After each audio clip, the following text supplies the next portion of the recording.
Pemilik kebun selalu dianjurkan untuk menemukan cara terbaik dalam menghentikan siput datang dan mengunyah tanaman mereka. Penelitian terbaru menemukan bahwa jika kamu memindahkan mereka sejauh sekitar 20 meter dari kebunmu, mereka gak akan kembali. Cara yang sering digunakan adalah dengan menggunakan umpan kimiawi. Terlepas dari anggapannya sebagai hama, ada 9 fakta tentang siput yang mencengangkan dan perlu kamu tahu. Yuk simak penjelasannya.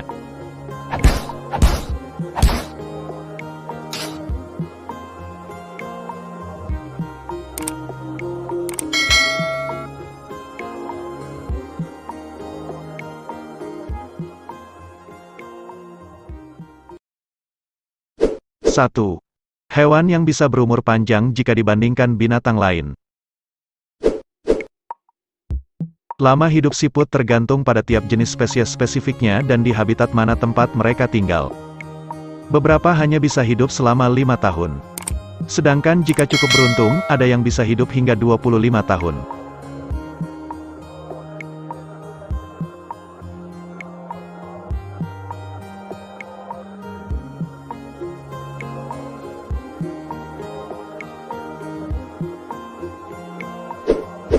Dua. Ternyata siput juga punya kaki. Mungkin siput memang terlihat hanya bergerak meluncur dengan satu kaki.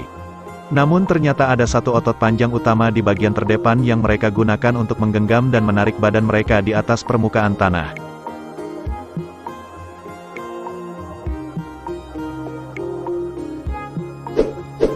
Tiga. Hewan yang gak beracun. Spesies siput air sebagian besar beracun tapi sebagian besar siput darat tidak. Kalau kamu sakit setelah memakan siput darat, kemungkinan karena cara masaknya gak benar atau kamu memiliki alergi tertentu. Siput kerucut laut adalah salah satu hewan paling mematikan di dunia. Hanya dengan satu sengatan bisa menyebabkan kematian.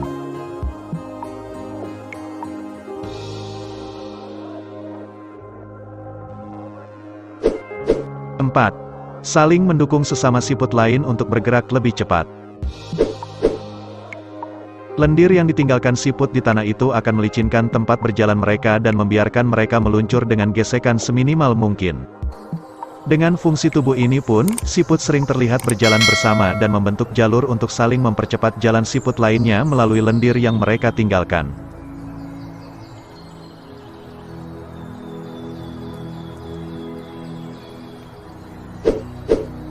5. Hewan yang super slow.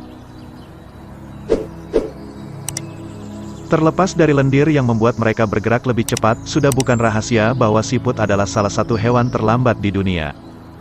Mereka biasanya bergerak dalam kecepatan yang stabil tapi bisa mencapai kecepatan sekitar 46 meter per jam atau sekitar 1,3 cm per detik.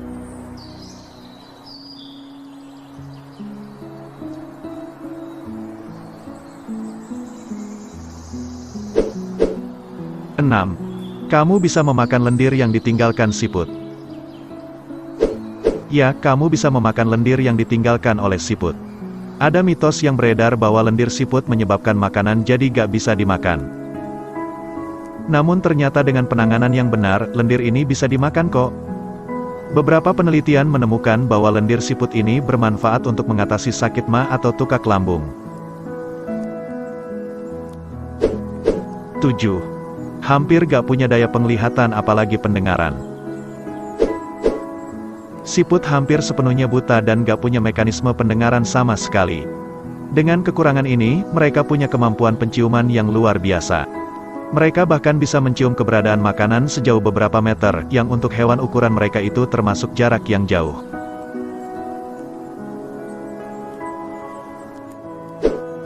8. Kalau pergi ke dokter gigi, biaya untuk siput pasti super mahal sekali. Kamu mungkin gak terpikir saat melihat siput, tapi mereka memang memiliki gigi. Rata-rata siput kebun mempunyai 14.000 gigi. Gigi tersebut digunakan untuk mengerat dan memotong makanan. Gigi-gigi tersebut teratur secara baris berbaris dalam bentuk radula. Radula umumnya memiliki 120 baris dengan kumpulan 100 gigi masing-masingnya, untuk yang giginya berjumlah 12.000. Beberapa spesies bahkan memiliki 20.000 gigi. Peletakan gigi dan bentuknya bervariasi tiap tipenya.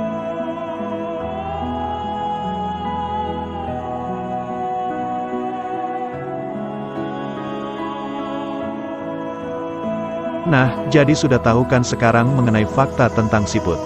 Siput bukan sekadar binatang jalanan yang lebih sering muncul saat musim hujan. Untuk hewan lainnya yang juga ingin kamu ketahui faktanya, sebutkan saja di kolom komentar ya. Saatnya mengenal alam dan seisinya lebih dekat. Sebelum Anda beranjak dari video ini, mungkin Anda juga suka dengan konten sebelumnya. Like, subscribe dan komennya ditunggu ya. 10 fakta unik soal kupu-kupu yang belum pernah kamu tahu. Dari yang cantik biru kecil sampai yang berukuran besar dengan berbagai corak, kupu-kupu penuh warna adalah bunga terbang alami. Semua orang sudah gak asing dengan kupu-kupu, tapi seberapa jauh sih kamu mengenal tentang serangga ini? Berikut adalah 10 fakta ilmiah unik soal kupu-kupu. Sebelum kita lanjut, klik tombol subscribe jika Anda suka dengan konten-konten SOTV Indonesia, karena subscribe itu gratis, dan jangan lupa nyalakan tanda lonceng dan bantu share. 1.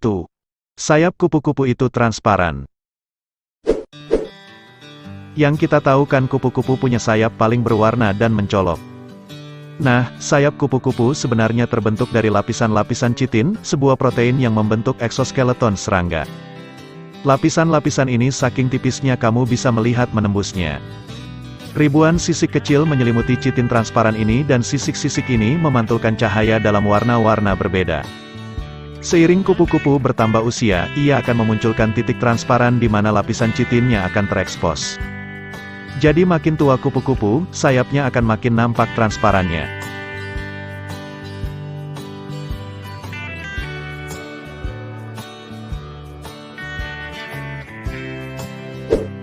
Dua. Kupu-kupu mencicipi sesuatu dengan kakinya. Reseptor rasa di kaki kupu-kupu membantunya menemukan tanaman inang dan melacak makanannya. Seekor kupu-kupu betina mendarat di tanaman-tanaman berbeda, menggoyang-goyang dedaunannya dengan kakinya untuk membuat tanaman tersebut melepaskan jusnya. Jaringan di belakang kakinya memiliki chemoreseptor yang mendeteksi pasangan kimia tanaman yang cocok.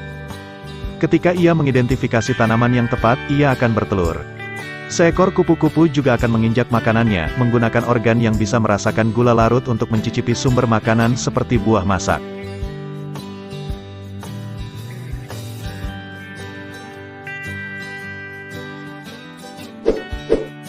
Tiga. Pola makan kupu-kupu itu bergantung pada jenis yang cair. Berbicara soal pola makan kupu-kupu, kupu-kupu dewasa hanya makan cairan, biasanya nektar. Bagian mulutnya dimodifikasi untuk mampu meminum, tapi mereka gak mampu mengunyah makanan padat. Sebuah proboscis atau belalai yang berfungsi sebagai sedotan minum, tergulung di bawah dagu kupu-kupu sampai ia menemukan sumber nektar atau nutrisi cair lainnya. Ia kemudian akan membentangkan struktur tubular itu untuk menyedot makanannya.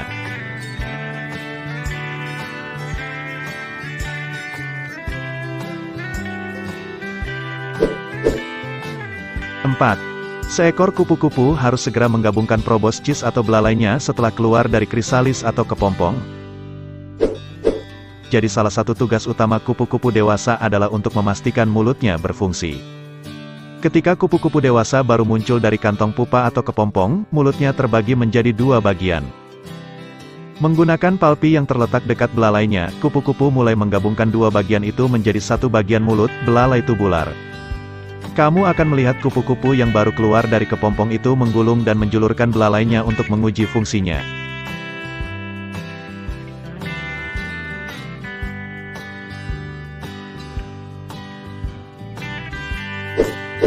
Lima.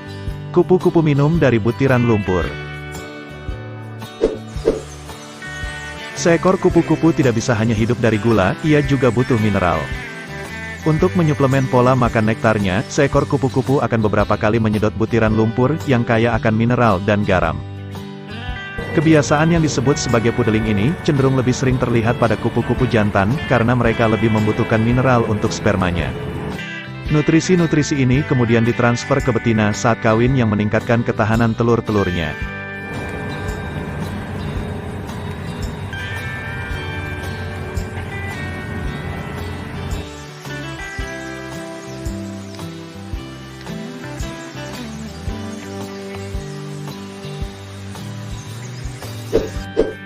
6. Kupu-kupu gak bisa terbang kalau mereka kedinginan.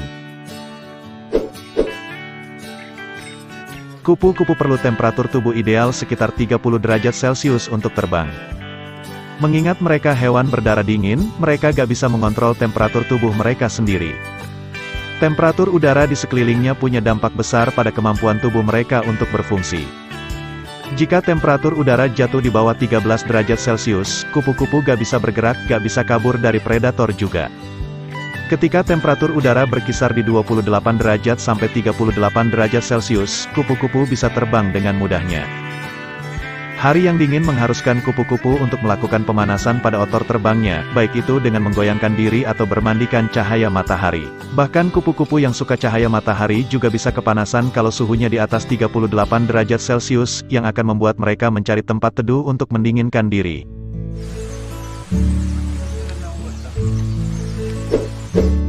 7. Kupu-kupu yang baru, menetas gak bisa terbang.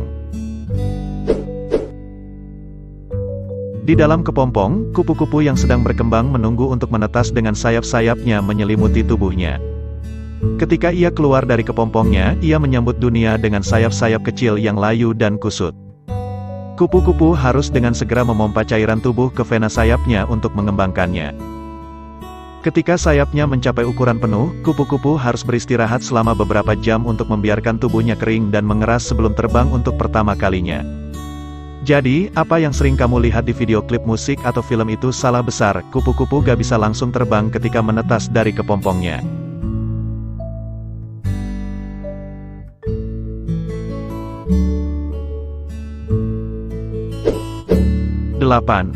Kupu-kupu hanya hidup selama 2-4 minggu, biasanya. Sekalinya ia keluar dari kepompong sebagai kupu-kupu dewasa, seekor kupu-kupu hanya memiliki beberapa minggu saja untuk hidup. Sepanjang waktu tersebut, ia akan memfokuskan energinya untuk dua hal, makan dan kawin. Beberapa kupu-kupu terkecil, yang berwarna biru, hanya bisa bertahan beberapa hari.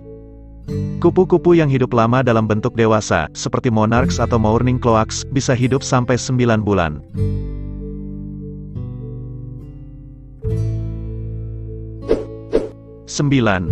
Kupu-kupu adalah hewan berjarak pandang dekat, tapi mereka bisa melihat dan mengelompokkan banyak sekali warna. Sekitar 3-4 meter, pandangan kupu-kupu cukup baik. Segala sesuatu lebih dari jarak itu nampak buram bagi kupu-kupu. Kupu-kupu bergantung pada pandangannya untuk tugas vital, seperti menemukan pasangan kawin dari spesies yang sama atau menemukan bunga tempat makanan mereka. Sebagai tambahan, kupu-kupu juga bisa melihat rentang warna ultraviolet yang begitu luas, seperti mata manusia. Mereka sendiri punya tanda ultraviolet di sayapnya untuk mengenal satu sama lain dan mengetahui pasangan potensialnya. Bunga ternyata juga punya tanda ultraviolet yang bisa digunakan untuk menarik hewan penyerbuk seperti kupu-kupu.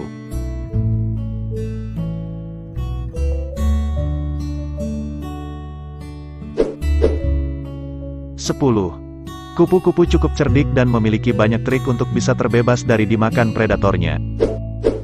Kupu-kupu berada di posisi sangat rendah dalam rantai makanan, banyak predator yang siap mengincar mereka. Beberapa kupu-kupu melipat sayap mereka untuk berkamuflase menyamarkan diri dengan alam, beberapa juga memiliki warna yang sama dengan alam di sekitarnya. Sementara ada spesies lainnya yang menggunakan strategi berlawanan, sayapnya justru dibuat sangat terang dan mencolok untuk mengumumkan keberadaan mereka. Serangga berwarna super terang biasanya dianggap beracun oleh para predatornya sehingga dihindari, inilah siasat yang mereka gunakan. Kebanyakan kupu-kupu tersebut memang gak beracun, tapi mereka meniru corak serangga lain yang diketahui beracun. Itulah 10 fakta ilmiah unik yang perlu kamu ketahui soal kupu-kupu. Hewan apa lagi yang kamu penasaran ingin mengetahui fakta uniknya? Share di kolom komentar ya!